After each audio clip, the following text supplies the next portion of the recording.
بسم اللہ الرحمن الرحیم۔ الحمدللہ جی، ہمارے پارہ 15 کا دوسرے ربع کا آغاز ہوتا ہے۔ آیت نمبر ہماری آ رہی ہے 53، سورہ بنی اسرائیل۔ وَقُلْ لِعِبَادِي يَقُولُوا الَّتِي هِيَ أَحْسَنُ، اور آپ صلی اللہ علیہ وآلہ وسلم میرے بندوں سے کہہ دیجئے کہ وہی بات کہیں جو بہت اچھی ہو، یقیناً شیطان ان کے درمیان جھگڑا ڈالے گا۔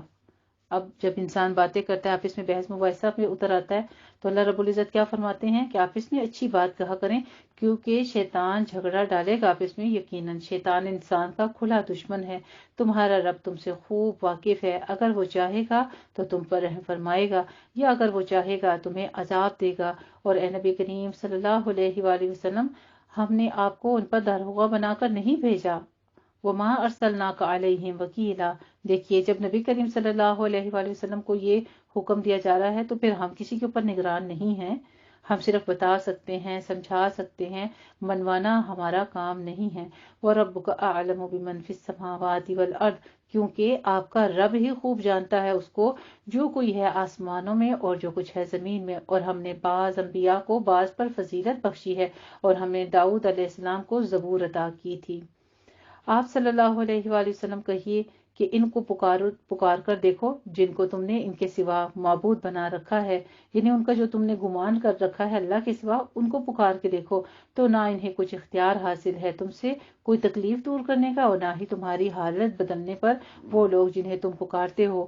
اور وہ تو خود اپنے رب کے قرب کے متلاشی ہیں کہ ان میں سے کون اس کے زیادہ قریب ہے، اور وہ امیدوار ہیں اس کی رحمت کے، اور وہ ڈرتے رہتے ہیں اس کے عذاب سے۔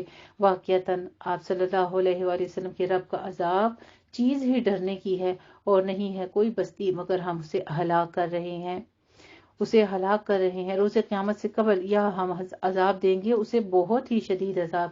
یہ اللہ کی کتاب ہے، کتاب میں سب کچھ لکھا ہوا ہے، اور ہم نے نہیں روکا کسی اور بات نے کسی نشانیاں بھیجنے سے سوائے اس کے جو ان کو جھٹلا دیا تھا پہلے لوگوں نے۔ اور ہم نے قوم سمود کو اونٹنی دی، آنکھیں کھول دینے والی نشان کے طور پر، یعنی انسان حیران رہ گیا جب پہاڑ کے اندر سے اونٹنی باہر نکل آئی۔ یہ اللہ نے کتنا بڑا معجزہ کیا، خود سوچئے، پتھروں کے اندر سے ایک اونٹنی نکل کر آتی ہے۔ تو وہ انہوں نے معجزہ مانگا تھا کہ اگر تم سچے نبی ہو تو اس پہاڑ کے اندر سے اونٹنی نکالو۔ اب اللہ سبحانہ وتعالیٰ فرماتے ہیں کہ آنکھیں کھول دینے والی نشانی کے طور پر تو انہوں نے اس کے ساتھ بھی ظلم کیا۔ اور ہم نہیں بھیجتے نشانیاں مگر صرف ڈرانے کے لیے۔ اور جب ہم آپ صلی اللہ علیہ وآلہ وسلم سے کہتے ہیں کہ آپ کے رب نے لوگوں کا احاطہ کیا ہوا ہے اور انہیں بنایا ہم نے اس مشاہدے کو جو ہم نے آپ کو دکھایا تھا مگر ایک فتنہ لوگوں کے لیے، اور اس درخت کو بھی جس پر قرآن میں لعنت وارد ہوئی ہے، جو طور کے درخت کے بارے میں نے آپ سے عرض کیا تھا، اس کا ذکر ہو رہا ہے کہ اس پر اللہ نے لعنت وارد کی ہے۔ اور ان باتوں سے ہم تو انہیں تنبیہ کرتے ہیں مگر یہ تنبیہ ان کی سرکشی میں اضافہ ہی کیے جا رہی ہے۔ وہ کس وجہ سے کہ وہ مانتے ہی نہیں ہیں، تو اس وجہ سے ان کی نفرت میں، ان کے تکبر میں اضافہ کر رہی ہے، سرکشی میں۔ وَإِذْ قُلْنَا لِلْمَلَائِكَةِ اسْجُدُوا، پھر وہ آدم علیہ السلام کا سارا واقعہ دوبارہ ذکر ہوتا ہے کہ اور یاد کرو جب ہم نے کہا تھا فرشتوں سے کہ سجدہ کرو آدم علیہ السلام کو، تو ان سب نے سجدہ کیا مگر ابلیس نے نہیں کیا۔ اس نے کہا کیا میں اسے سجدہ کروں جسے تو نے پیدا کیا ہے مٹی سے؟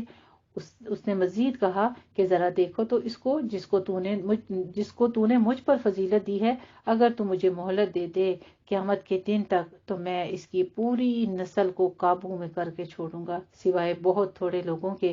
اور وہ کون سے لوگ ہیں جن کا ہم پیچھے ذکر پڑ چکے ہیں کہ جو تیرے مخلص لوگ ہوں گے، تیرے مخلص بندوں پہ میرا داؤ نہیں چلے گا۔ اس نے یہ کہہ دیا تھا قال اذهب فمن تبعك منهم، اللہ سبحانہ تعالیٰ نے فرمایا جاؤ، دفع ہو جاؤ، ان میں سے بھی جو تیری پیروی کریں گے تو یقیناً تم سب کی سزا جہنم ہوگی، وافر سزا، اور تم پھسلا لو جس میں تیرا بس چلتا ہے، اور ان میں سے اپنی آواز سے اور چڑھا لا ان پر اپنے سواروں اور پیادوں کو، اور شریک بن جا ان کا مالوں میں اور اولاد میں، اور ان سے جو چاہے وعدہ کرے، اور نہیں وعدہ کرتا ان سے شیطان مگر دھوکے کا۔ تو اب یہ دیکھیے کہ انسان کو آواز سے کیسے شیطان بہکاتا ہے، اپنی ذریت میں شامل کرتا ہے، اپنا دوست بناتا ہے۔ یہ جو گانا بجانا ہے، موسیقی ہے، یہ شیطان کے باجے ہیں نا، یہ جتنے بھی ہیں یہ شیطان کے باجے ہیں، کسی فارم میں ہیں، قوالی ہے، گانے ہیں، جو بھی اس قسم کے شرک کے الفاظ ہی ہوتے ہیں، سب کچھ ہاں یہ چیز ہے کہ پھر وہ سواروں اور پیادوں سے اور وہ مالوں میں کس طرح شریک بن جاتا ہے، سود کے معاملات کروا کے، حرام کما کے، جیسے ڈاکے کا، چوری کا مال ہے، یا وہ کھانا پینا جس کے اوپر اللہ کا نام نہ لیا جائے، یہ سب شیطان کے زمرے میں چلے جاتے ہیں یہ مال بھی، تو اس میں بھی وہ شریک بن جاتا ہے۔ ان عبادی لیس لک علیہم سلطان وکفی بربک وکیلا، یقیناً میرے بندوں پر تجھے کوئی اختیار نہیں ہوگا اور کافی ہے تیرا رب بطور کارساز۔ سبحان اللہ۔ اللہ رب العزت سے دعا کرتے ہیں حسبنا اللہ و نعم الوکیل، نعم المولا و نعم النصیر۔ اللہ تو ہمیں بھی کافی ہو جا، تو کیا ہی بہترین مولا ہے ہمارا اور کیا ہی خوب کارساز ہے ہمارا، ہمیں اپنے حفظ و امان میں رکھنا اس شیطان مردود سے۔ آمین۔ ربکم الذی یزجی لکم الفلک، تمہارا رب وہ ہے جو چلاتا ہے تمہارے لیے کشتیوں کو سمندر میں تاکہ تم اس کا فضل تلاش کر سکو، یقیناً وہ تم پر بہت ہی رحیم ہے۔ اور جب تمہیں کوئی تکلیف پہنچتی ہے سمندر میں، گم ہو جاتے ہیں وہ سب جنہیں تم پکارتے ہو سوائے اس کی ایک اللہ کے، پھر وہ تمہیں بچاتا ہے اور تمہیں بچا کر لے آتا ہے خشکی کی طرف، تو تم منہ موڑ لیتے ہو اور انسان بڑا ہی ناشکرا ہے۔ استغفر اللہ العظیم۔ ہم کہتے ہیں نا بعض اوقات ہم کسی کی تھوڑی سی ہیلپ کر دیں یا کسی کی مدد کر کے کسی کی اصلاح کر دیں، کسی کو کچھ دے دیں، تو ہم کیا کہتے ہیں، اس نے تو مجھے شکریہ تک نہیں کہا، وہ ہے ہی بڑا ناشکرا، اس کے ساتھ جتنی بھی کر لو بھلائی کر لو یہ کبھی بھی آگے سے مانتا نہیں ہے۔ تو یہاں پہ کچھ ایسا ہی انداز اللہ رب العزت کا کہ انسان تو کبھی مانتا ہی نہیں ہے، انسان تو اللہ تعالیٰ کا بڑا ہی ناشکرا ہے۔ تو کیا تم اس بات سے بے خوف ہو گئے ہو کہ وہ دھنسا دے تمہیں کہیں خشکی میں، یا وہ تم پر بھیج دے کنکر برسانے والی تیز ہوا، پھر تم نہ پاؤ اپنے لیے کوئی بچانے والا، یا تم بے خوف ہو گئے ہو۔ ساتھ ہی اللہ سبحانہ تعالیٰ کیسے کیسے سوال کر رہے ہیں کہ تم بے ڈر ہو گئے ہو، تمہیں ڈر ہی نہیں یا تمہیں خوف ہی نہیں ہے کہ ایسا بھی رب کر سکتا ہے۔ ام امنتم ان یعیدکم فیہ تارۃ اخری، کہ وہ پھیر لے جائے تمہیں اسی سمندر میں دوسری طرف تعاقب کرنے والا، اور ہم نے بڑی عزت بخشی ہے اولاد آدم کو، پھر بھیج دے تم پر ہوا کا زوردار جھگڑا ہو، سو تمہیں غرق کر دے تمہارے کفر کی پاداش میں، پھر تم نہ پاؤ اپنے لیے ہمارے خلاف اس کی وجہ سے کوئی تعاقب کرنے والا۔ اور ہم نے بڑی عزت بخشی آدم علیہ السلام کی اولاد کو، اور ہم اٹھائے پھرتے ہیں انہیں خشکی میں اور سمندر میں، اور ہم نے انہیں پاکیزہ چیزوں سے رزق بھی عطا کیا ہے، اور انہیں فضیلت دی ہے اپنی بہت ساری مخلوق پر، اور بہت بڑی فضیلت دی ہے۔ سبحان اللہ۔ اللہ رب العزت اپنا شکر گزار بنا لے۔ دیکھیں جانور ہیں وہ ہمارے مسخر ہیں، چرند پرند، ایون کہ ہم جس وقت اللہ سبحانہ تعالیٰ فرشتے بھی بھیجتے ہیں تو ہماری ہیلپ کے لیے بھیجتے ہیں، ایسے ہی نا ہمارے کاموں پہ لگایا ہوا ہے، جاؤ میرا بندہ کیا پڑھ رہا ہے، میرا بندہ کیا عمل کر رہا ہے، وہ کس طرح کر رہا ہے، یہ سب چیزیں۔ پھر انسان دنیا میں دیکھ لے کتنی بڑی چیز ہے نا اونٹ، جانور، آپ دیکھیں انسان اس کو کیسے دھرم سے کرتا ہے، گراتا ہے، اس کو ذبح کر دیتا ہے، اس کو مارتا ہے، اس کو چلاتا ہے، اس کو کھلاتا پلاتا، یہ انسان کے تابع اللہ نے گائے جیسی کتنی بڑی وزنی چیز ہے، اونٹ کو دیکھیے۔ تو یہ کیا ہم پھر بھی اللہ تعالیٰ کا شکر نہ ادا کریں کہ یہ ساری چیزیں ہمارے اللہ سبحانہ تعالیٰ نے ہمارے مسخر کی ہیں۔ جس دن ہم پلائیں گے تمام انسانوں کو ان کے سرداروں کے ساتھ بلا لیں گے، تو جس کو دیا جائے گا اس کا نام اعمال اس کے دائیں ہاتھ میں، تو ایسے لوگ پڑھیں گے اپنے نام اعمال کو خوشی کے ساتھ، اور ان پر ظلم نہ کیا جائے گا دھاگے کے برابر بھی۔ اور جو کوئی اس دنیا میں اندھا رہا وہ آخرت میں بھی اندھا ہوگا اور راہ راست سے بھی بہت دور بھٹکا ہوا ہوگا۔ اور اے نبی کریم صلی اللہ علیہ وآلہ وسلم، یہ لوگ تو اس بات سے تلے ہوئے تھے کہ آپ کو فتنے میں ڈال کر اس چیز سے ہٹا دیں جو ہم نے آپ کی طرف وحی کی ہے، تاکہ آپ اس کے علاوہ کوئی اور چیز گھڑ کر ہم سے منسوب کر دیں۔ دیکھیے نبی کریم صلی اللہ علیہ وسلم کو بھی راہ راست سے، دین سے ہٹانے کے لیے کتنی جو ہیں شرارتیں کی گئیں، کتنی اسکیمیں کھیلی گئیں، کتنی تدبیریں کی گئی ہیں، لیکن اللہ رب العزت وحی کے ذریعے سے ہر ایک چیز اللہ سبحانہ تعالیٰ آپ کو آگاہی کر رہے ہیں، اور آپ صلی اللہ علیہ وسلم کو ساتھ یہ بھی کہہ رہے ہیں کہ آپ بھی بہت دور بھٹک جاتے اگر ہم آپ کو مدد نہ کرتے، ہماری مدد نہ ہوتی تو آپ بھی دوسروں کے ساتھ منسوب کر دیتے، اور اگر آپ ایسا کرتے تب تو یہ لوگ آپ کو اپنا گاڑا دوست بنا لیتے، اور اگر آپ کو ثابت قدم نہ رکھتے ہم، تو عین ممکن تھا کہ آپ ان کی طرف کچھ نہ کچھ جھک جاتے۔ یہ ایک بنی نوع انسان ہونے کے تقاضے سے، ایک بشریت کے تقاضے سے یہاں بھی دلیل ملتی ہے کہ آپ صلی اللہ علیہ وسلم ایک عام بشر کی طرح تھے، لیکن افضل البشر تھے۔ سبحان اللہ، اللہ سبحانہ تعالیٰ نے خود ان کی حفاظت فرمائی، کیونکہ انبیاء کرام کو پیدائشی طور پر اللہ رب العزت نے ہر عیب سے پاک اور نقص سے آرا کیا ہوتا ہے، ان سے بالکل وہ آزاد ہوتے ہیں۔ اگر ایسا ہو جاتا تب ہم آپ کو دگنی سزا دیتے۔ استغفر اللہ العظیم۔ یہ اللہ رب العزت کس سے خطاب کر رہے ہیں؟ نبی کریم صلی اللہ علیہ وسلم سے۔ ہمارے لیے پھر کیا حکم ہے، ذرا سوچیے اس بات کو دیکھ کر۔ پھر اگر آپ ایسا کرتے، آپ ایسے ہو جاتے، تب تو ہم آپ کو دگنی سزا دیتے، زندگی میں بھی، اور دگنی سزا دیتے موت پر۔ پھر نہ پاتے آپ صلی اللہ علیہ وآلہ وسلم اپنے لیے ہمارے مقابلے میں کوئی مددگار۔ وہ قادوا لیستفزونک من الارض، اور یہ تلے ہوئے ہیں کہ آپ کے قدم اکھاڑ دیں اس زمین سے، تاکہ آپ کو یہاں سے نکال باہر کریں، اور اگر ایسا ہوتا تب تو وہ خود بھی نہیں ٹھہریں گے آپ صلی اللہ علیہ وآلہ وسلم کے بعد مگر تھوڑا ہی عرصہ۔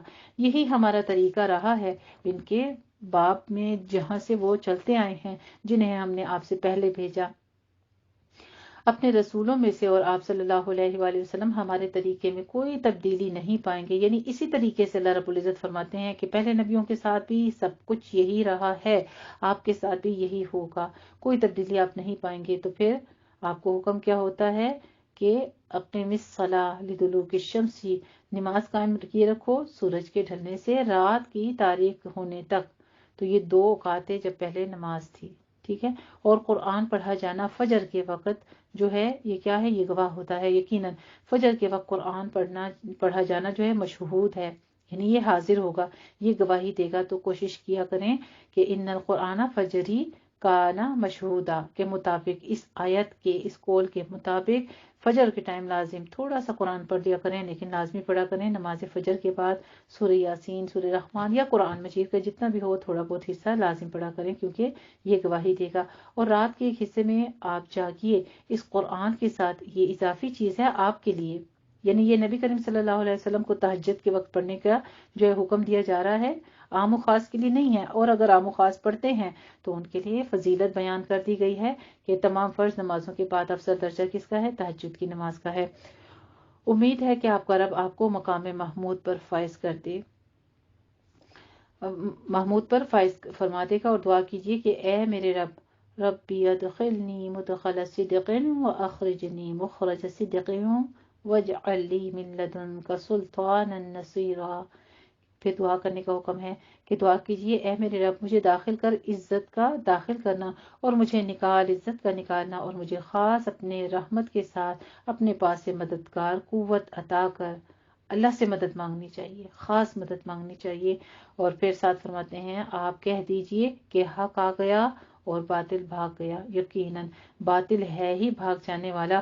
اور ہم قرآن سے وہ کچھ نازل کرتے ہیں جو شفا ہے، جو رحمت ہے اہل ایمان کے حق میں، لیکن یہ ظالموں کو نہیں بڑھاتا مگر خسارے ہی میں۔ اور جب ہم انسان کو نعمتوں سے نوازتے ہیں تو وہ اعراض کرتا ہے، یعنی وہ دور بھاگ جاتا ہے، منہ پھیر لیتا ہے، اور ہم سے کنی کترانے لگتا ہے، اور جب اس پر کوئی تکلیف آ پڑتی ہے تو مایوس ہو کر رہ جاتا ہے۔ آپ صلی اللہ علیہ وسلم کو حکم ہے کہ آپ کہہ دیجئے کہ ہر شخص کام کرتا ہے اپنے شاکلہ کے مطابق، پھر آپ کا رب خوب جانتا ہے۔ شاکلہ کیا چیز ہے؟ یہ نفس کے اندر کی جو خواہشات ہوتی ہیں، جس کو شاکلہ سے مراد انسان کی شخصیت کا مخصوص سانچہ ہے۔ جیسے آپ کو کسی گھاس سے کوئی شے بنانی ہے تو پہلے اس کا آپ سانچہ بناتے ہیں، یعنی انسان کے پہلے تصور کرتا ہے، پھر خیال کرتا ہے، پھر اس دھات کو پگھلا کر اس میں ڈال دیتے ہیں، تو وہ دھات وہی مخصوص شکل اختیار کر لیتی ہے انسانی شخصیت کی مخصوص سانچے کی شکل میں۔ انسان کی موروثی یعنی جینیس، اس کا خارجی ماحول بنیادی کردار وغیرہ ادا کرتے ہیں۔ گویا کہ جو انسان کے عمل ہوتے ہیں وہ اس کے ماحولیات کی حاصل ضرب، اس کی شخصیت کو جو حصول ہوتا ہے اسی کا نام شاکلہ ہے۔ ٹھیک ہے، آپ لوگ سمجھ گئے ہوں گے میرا خیال سے کہ شاکلہ کس چیز کا نام یہاں پہ کہا گیا، کہ ہر انسان، ہر شخص کام کرتا ہے اپنے شاکلہ کے مطابق، یعنی جو اس نے سوچا، ایک اس نے پلاننگ کی، اس نے اپنی شخصیت کو اس کے مطابق ہی ڈالنا ہے، بس یہ اس کا شاکلہ ہوتا ہے۔ فَرَبُّكُمْ أَعْلَمُ بِمَنْ هُوَ أَهْدَىٰ سَبِيلًا، جبکہ چاہیے کیا کہ ہم کیا کریں، اپنے شاکلہ کے مطابق کریں؟ نہیں، حکم تو یہ ہوتا ہے کہ آپ کا رب خوب جانتا ہے جو زیادہ سیدھے ہیں راستے پر، تو پھر اللہ کے راستے کے مطابق، اللہ کے حکم کے مطابق ہر طریقہ اختیار کرنا چاہیے۔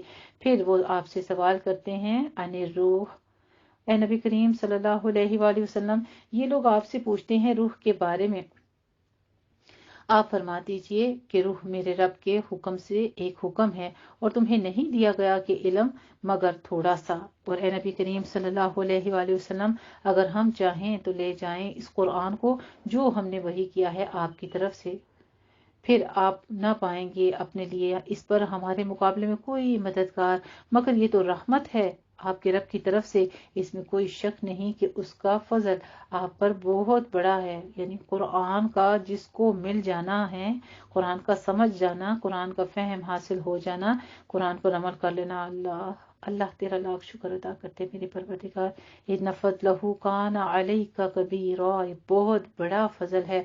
آپ دیکھیں پہلی امتوں میں بھی تو مسلمان ہوئے تھے نا، یعنی پہلی امتیں اسلام تو قبول کرتی تھی چاہے وہ جس دور کے نبی پر تھا، لیکن ایمان تو وہ لے آتے تھے اللہ پر بھی اور اس نبی پر بھی، لیکن اللہ رب العزت فرماتے ہیں کہ یہ قرآن کا مل جانا جو ہے یہ علیہ کا کبیرہ ہے، یہ بڑا فضل ہے۔ آپ صلی اللہ علیہ وآلہ وسلم کہہ دیجئے کہ اگر جمع ہو جائیں تمام انسان اور تمام جن اس بات پر کہ وہ اس قرآن کی مانند لے آئیں تو وہ انہیں نہیں لا سکیں گے اس کی مانند، اگرچہ وہ ایک دوسرے کے مددگار بھی بن جائیں۔ اور ہم نے پھیر پھیر کر بیان کی ہیں لوگوں کے لیے اس قرآن میں ہر طرح کی مثالیں، لیکن اکثر لوگ انکار اور کفران نعمت ہی پر اڑے ہوئے ہیں، اور انہوں نے کہا کہ ہم ہرگز آپ صلی اللہ علیہ وآلہ وسلم کی بات نہیں مانیں گے یہاں تک کہ آپ جاری کر دیں ہمارے اوپر آسمان سے ایک چشمہ، اب آسمان سے یا زمین سے، ہمارے لیے زمین سے ایک چشمہ، یا آپ کے لیے بن جائے کھجوروں اور انگوروں کا ایک باغ، پھر آپ جاری کر دیں ان کے اندر نہریں۔ یہ نبی کریم صلی اللہ علیہ وسلم کو یہ دیکھیں ان کی باتیں اور ان کے یہ جو ڈیمانڈز تھی اس وقت کی، وہ کیا کہتے تھے؟ زمین میں سے کوئی چشمہ نکالو، اسی طرح سے کہتے تھے کہ آپ کوئی ان انگوروں یا اس کے درختوں کے بیچ میں سے، ان کے باغوں کے بیچ میں سے نہریں جاری کرو ان کی۔ یہ کیسے؟ یہ تو اللہ کی طرف سے ہوتا تو ممکن ہو بھی جاتا، لیکن یہ کیسے کرتے ہیں؟ آپ گرا دیں آسمان ہم پر ٹکڑے ٹکڑے کر کے، جیسا کہ آپ دعویٰ کرتے ہیں۔ آپ صلی اللہ علیہ وسلم کہا کرتے تھے نا کہ آسمان ٹکڑے ٹکڑے ہو جائے گا اور دروازے کھول دیے جائیں گے، جب یہ آیات مبارکہ آپ بیان کرتے تھے تو اس کے جواب میں یہ لوگ پھر بھی آگے سے انکار کرتے تھے، تو کہتے تھے کہ کر دو ایسا کچھ ہو جائے کہ ٹکڑے ٹکڑے ہو کے آسمان آ جائے اگر آپ دعویٰ کرتے ہو، یا آپ لے آئے اللہ کو اور فرشتوں کو ہمارے سامنے۔ استغفر اللہ العظیم۔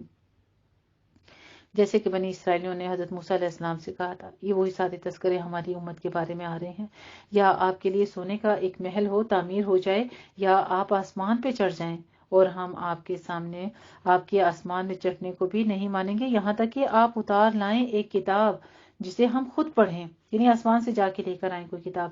آپ صلی اللہ علیہ وآلہ وسلم کہہ دیجئے کہ میرا رب پاک ہے، قل سبحان ربی، میں نہیں ہوں مگر ایک بشر ہی ہوں، ایک بشر رسول ہوں۔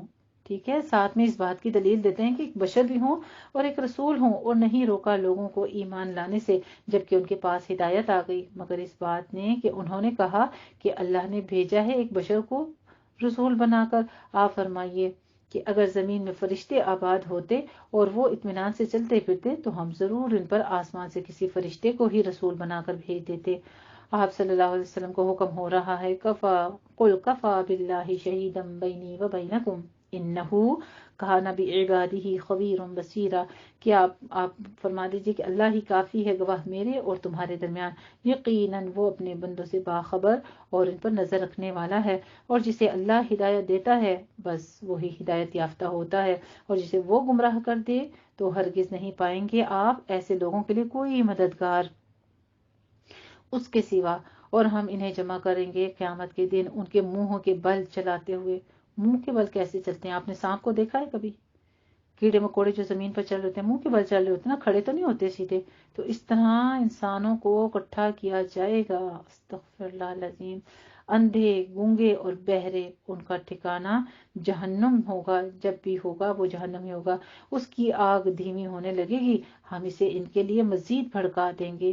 یہ سزا ہے ان کی اس بنا پر کہ انہوں نے ہماری آیات کے ساتھ کفر کیا، اور انہوں نے کہا کہ کیا جب ہو جائیں گے ہم ہڈیاں اور چورا چورا تو کیا ہم دوبارہ اٹھا لیے جائیں گے ایک نئی مخلوق کی صورت میں، یعنی خلقاً جدیدہ ہو کے ہم اٹھائے جائیں گے۔ الحمدللہ جی، یہاں پہ پارہ ہمارا تکمیل ہوتا ہے نصف آیت نمبر 97 سورہ بنی اسرائیل. لیکن میں سورہ بنی اسرائیل کی کچھ اگلا جو رکوع ہے ہمارا آیت نمبر 111 تک مکمل ہوگا، تو میں سورت کو تکمیل کرنا چاہوں گی، آپ لوگ ساتھ میں رہیے گا. آگے دیکھتے ہیں اسی سورت کو مزید. آیت نمبر 99 سے اولم یروا ان اللہ الذی خلق السماوات والارض، کیا انہوں نے غور نہیں کیا کہ وہ اللہ جس نے آسمانوں اور زمین کو پیدا کیا ہے وہ اس پر قادر ہے کہ ان جیسے پھر پیدا کر دے، اور اس نے مقرر کیا ہے ان کے لیے ایک وقت معینہ جس میں کوئی شک نہیں ہے، مگر ان ظالموں نے انکار ہی کیا سوائے کفر اور کفران نعمت کے. آپ صلی اللہ علیہ وآلہ وسلم کہیے کہ اگر تمہیں اختیار ہوتا میرے رب کی رحمت کے خزانوں پر، تب بھی تم ضرور روکے رکھتے انہیں خرچ ہو جانے کے ڈر سے، اور انسان بہت ہی تنگ دل ہے. پیچھے کیا کہا کہ انسان کیا ہے؟ اجلت پسند ہے. پھر کہا انسان بڑا ہی ناشکرا ہے. اب یہاں اللہ سبحانہ تعالیٰ پھر انسان سے کیا فرماتے ہیں، یعنی یہ بھی ایک ایسے الفاظ ہیں جو ناپسندیدہ الفاظ ہیں کہ انسان تو ہے ہی قطورا، بڑا تنگ دل ہے، یعنی بخل کرنے والا، کنجوس ہے. اور ہم نے موسیٰ علیہ السلام کو 9 واضح نشانیاں عطا کی تھیں. اب موسیٰ علیہ السلام کے 9 معجزات کا ذکر ہے. تو ذرا پوچھیے بنی اسرائیل سے اس زمانے کا حال، جبکہ موسیٰ علیہ السلام ان کے پاس آئے تو فرعون نے ان سے کہا کہ اے موسیٰ میں تمہیں ایک سحر زدہ آدمی سمجھتا ہوں. موسیٰ علیہ السلام نے کہا تجھے خوب معلوم ہے کہ نہیں نازل کیا ان نشانیوں کو مگر آسمانوں اور زمین کے رب نے، آنکھ کھول دینے والے ہیں کے لیے، جن کی آنکھیں کھلی ہوں ان کے لیے. اور اے فرعون میں تو تمہیں ہلاکت زدہ سمجھتا ہوں. تو اس نے ارادہ کیا کہ انہیں اکھاڑ پھینکے زمین سے، لیکن ہم نے غرق کر دیا اس کو جو اس کے ساتھ تھے ان کو بھی. اور اس کے بعد ہم نے بنی اسرائیل کو حکم دیا کہ تم لوگ زمین میں آباد ہو جاؤ، پھر جب آئے گا پچھلے وعدے کا وقت تو ہم لے آئیں گے تم سب کو سمیٹ سمیٹ کر. اور اس قرآن کو ہم نے حق کے ساتھ نازل کیا ہے، یعنی سچ سچ ہے بالکل، اس میں کوئی بات جھوٹی نہیں ہے. ہم نے سچ سچ اس کو نازل کیا ہے اور یہ حق کے ساتھ نازل ہوا ہے. اور اے نبی کریم صلی اللہ علیہ وآلہ وسلم نہیں بھیجا ہم نے آپ کو مگر بشارت دینے والا اور خبردار کرنے والا. حضور صلی اللہ علیہ وسلم کے نام و صفات بیان کیے گئے ہیں، مبشرا و نذیرا وقرآنا فرقناہ لتقرأہ علی الناس. اور ساتھ میں کیا فرماتے ہیں کہ قرآن کو ہم نے ٹکڑے ٹکڑے کر کے، تھوڑے تھوڑے یعنی فرق کہتے ہیں، فرق کر کے ٹکڑے ٹکڑے کر کے نازل کیا ہے تاکہ آپ صلی اللہ علیہ وسلم اسے لوگوں کو ٹھہر ٹھہر کر سنائیے. اور ہم نے اس کو اتارا ہے تھوڑا تھوڑا کر کے، اسی لیے حکم ہے نا کہ تھوڑا تھوڑا کر کے پڑھا کرو، آہستہ آہستہ رک رک کے پڑھا کرو. وَنَزَّلْنَاهُ تَنزِيلًا، تھوڑا تھوڑا کر کے ہم نے اس کو نازل کیا ہے. تو پھر لوگوں کے لیے بھی حکم اسی طرح ہوا کہ جب تلاوت کریں تو ٹھہر ٹھہر کے کریں. آپ صلی اللہ علیہ وآلہ وسلم کہہ دیجئے کہ تم اس پر ایمان لاؤ یا نہ لاؤ، یقیناً وہ لوگ جنہیں اس سے پہلے علم دیا گیا تھا جب یہ قرآن کو پڑھ کر سنایا جاتا ہے ان کو تو وہ اپنی تھوڑیوں کے بل گر جاتے ہیں. سبحان اللہ، یہ ہے مومنوں کی پہچان. وہ تھوڑیوں کے بل زمین پر سجدے میں گر جاتے ہیں اور وہ کہتے ہیں کہ پاک ہے ہمارا رب، یقیناً ہمارے رب کا وعدہ پورا ہوتا ہی ہے اور ہر ایک مقام پر پورا ہو کر رہے گا، اسی نے پورا ہونا ہے. اور وہ گر پڑتے ہیں اپنی تھوڑیوں کے بل روتے ہوئے خشوع کے ساتھ. سبحان اللہ، سمعنا واطعنا غفرانک ربنا والیک المصیر. اور دعائے سجدہ ہے جو کہ آپ پڑھ لیجئے گا. یہاں پہ آیت سجدہ ہماری آئی ہے. اللہ رب العزت ہم سب کو اپنے حضور جھکنے کی توفیق عطا فرمائے. اسی طرح سے قرآن والوں کا جو تذکرہ آ رہا ہے ہمیں بھی اللہ سبحانہ تعالیٰ اس میں شامل فرما دے. قُلِ ادْعُوا اللَّهَ أَوِ ادْعُوا الرَّحْمَٰنَ، اب اللہ کو کن ناموں سے پکارا جائے. اللہ سبحانہ تعالیٰ خود فرما رہے ہیں تم پکارو. یہ قرآن کس میں اضافہ کرتا ہے؟ ان کی خشوع میں. اور آپ کہہ دیجئے کہ تم اللہ کو پکارو رحمان کے کر، اللہ کے کر یا رحمان کے کر، جس نام سے بھی تم پکارو سب اچھے نام اسی کے ہیں. اور مت بلند کرو آواز اپنی نماز میں اور نہ ہی بہت پست رکھو اس میں. اب نماز پڑھنے کے انداز آداب سکھائے جا رہے ہیں. ٹھیک ہے، پہلے اللہ کا ذکر کرنے کی ترغیب، پھر عبادت صبح و شام کی، پھر تہجد کی نماز کی، اور اب یہاں پہ آداب بیان کیے جا رہے ہیں کہ کیسے پکارو. یہ اس وقت ہوا تھا کہ جب حضرت ابوبکر صدیق رضی اللہ عنہ نماز پڑھے تھے اور حضرت عمر فاروق تو ایک بلند آواز سے پڑھے تھے، بہت اونچی اونچی، تاکہ دوسرے بھی سنیں اور وہ بھی نماز پڑھیں. اور دوسرے ذرا بہت آہستہ آواز میں پڑھ رہے تھے. تو آپ صلی اللہ علیہ وسلم پر یہ آیات مبارکہ نازل ہوئیں.